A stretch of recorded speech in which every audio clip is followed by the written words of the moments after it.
Member for Fairfield. Thank you very much, Madam Speaker. My question is to the Minister for Corrections. Minister, an escaped prisoner, John Robert Bamblett, is on the run. Given that the prisons are now full, if he's ever recaptured, which prison will you put him in?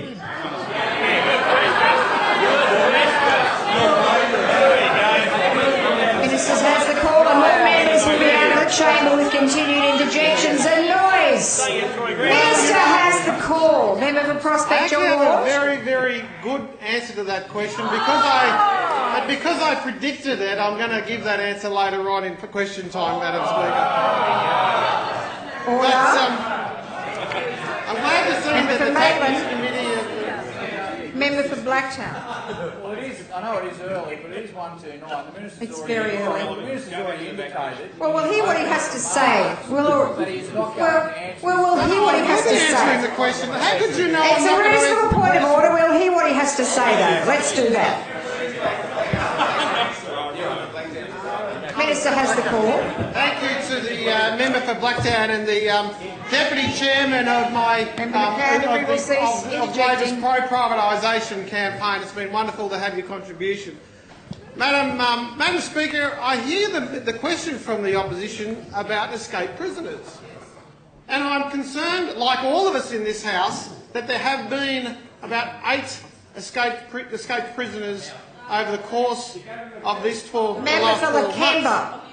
Of course. That's ridiculous. Of course, out of those 8 escapees, about 6 of them have been recaptured, and I want to pay tribute.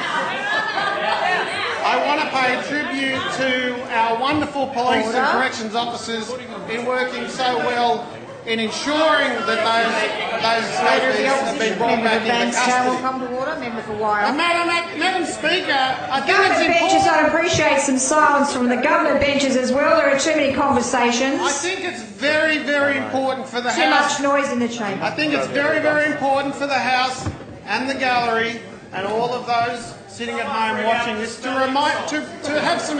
Before I get onto your rap sheet, Leader of the Opposition, before I come onto your rap sheet, I think it's very, very important for this House to realise that of the 8 escaped prisoners in the last 12 months fail into insignificance.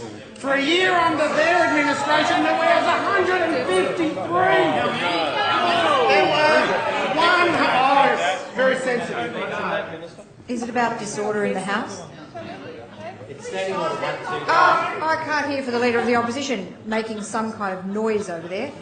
Member for Fairfield, what is your point of order? Standing order 129, the Minister is nowhere near the question, which is about John Robert Bamblett and where he will be placed. He's quite relevant. He's talking about escapees. Resume your seat. He's being relevant. Madam Speaker, I'm just trying to bring some context into the answer. So, you're criticising this government with its tough bail laws, with its efficiency drives, with the guarantee that we have that we're running one of the most effective corrective services departments in the world, with world's best practices, with a $1.2 billion budget. You're trying to compare our efficiency with the 153 escapees that we saw in 1 year under a Labor government. 153. And let's reflect on some of those 150. Who remembers the helicopter coming in to Silverwater Jail under the Labor government? I know they had some serious questions to ask over their policy on the third runway in Sydney Airport, Madam Speaker, but did they have to open up a heliport at Silverwater Jail? The answer to the Shadow Minister's question is this offender, like all the others under our administration, will be found. There are beds available in the New South Wales Correctional Service. I've announced more today, so don't worry. Don't worry, there will be beds. There are beds available. There will be beds available in Wellington. There are beds available in Long Bay. There are cells available. There will be cells available in Grafton. We are approaching this like any responsible government would. We are approaching this challenge like any responsible. From the chamber. She's been on 3. She's out. 2 hours. Yes, I didn't even hear what she said. I'm sure It's about to she's made a very stop because you'll be out of the contribution. chamber. 2 hours under 249A. Next one will be 3 hours, the next one will be all day. So, Madam Minister Acting has the call. Speaker, the Shadow Minister can be rest assured, even though he's clearly been removed from the public debate by his leader on this particular matter, there are beds available. We will find this offender, and he now risks an extra 2 years in maximum security. You call the member for Clarence. House will come to order. Member for Maitland. Member for Maitland. You're on 2 calls. Member for Clarence. Thank you, Madam Speaker. And my question is directed to the Minister for Corrections. What is the New South Wales Government doing to increase capacity across the state's jails?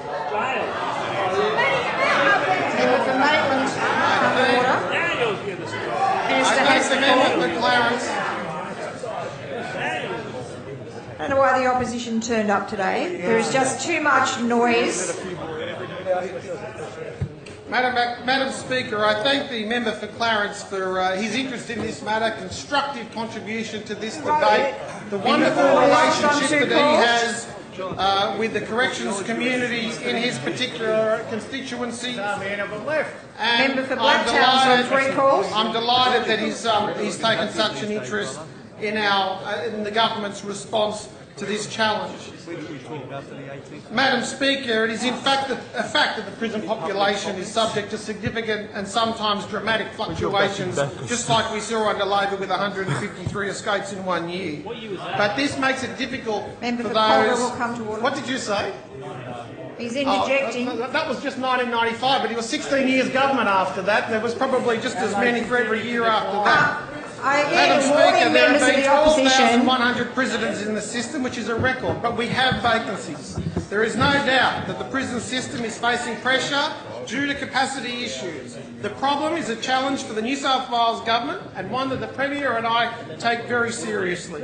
According to Boxar, a contributing factor to increasing inmate numbers can be attributed to higher arrest rates and tougher penalties. If our only problem in New South Wales is that we have a very effective police force, well, I'm more than happy to have that problem.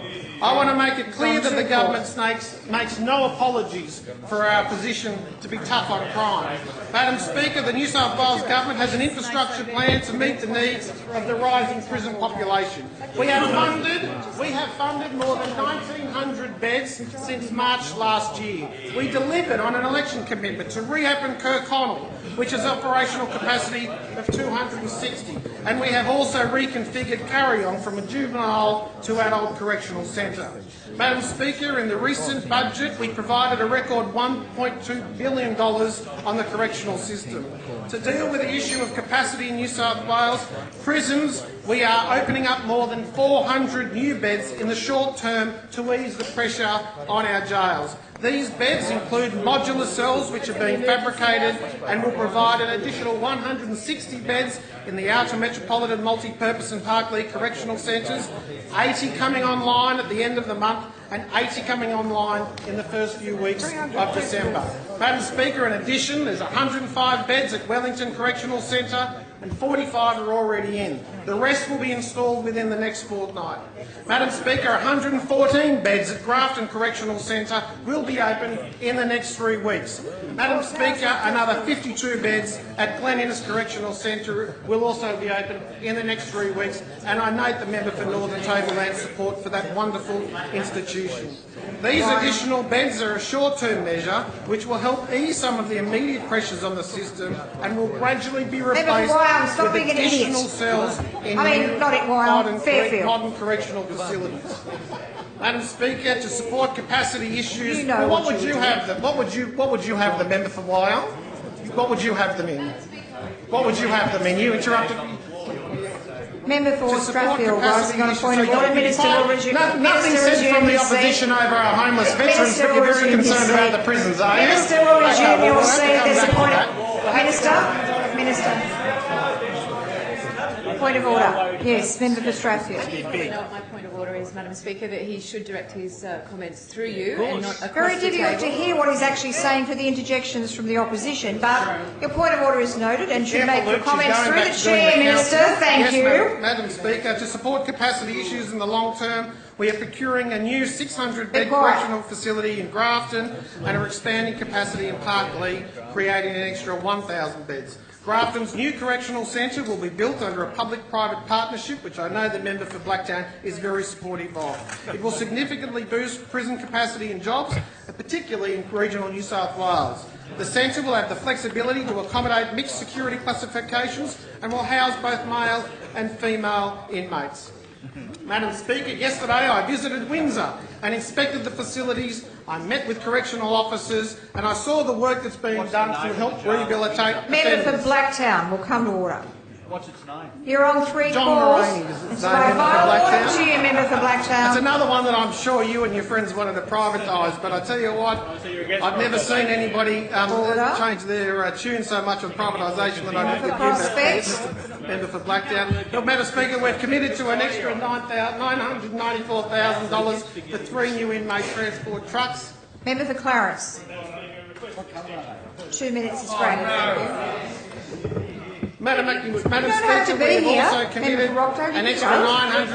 $994,000 for 3 new inmate transport trucks to meet the increased demand in inmate movements in and out of courts. I would like to take this moment to thank our frontline correctional officers who have done an outstanding job dealing with the capacity issues that this government has faced. I will be working directly with the Commissioner and the unions to look at all options that are available in the short term to deliver extra capacity across New South Wales jails in consultation with the broader community. Thank you.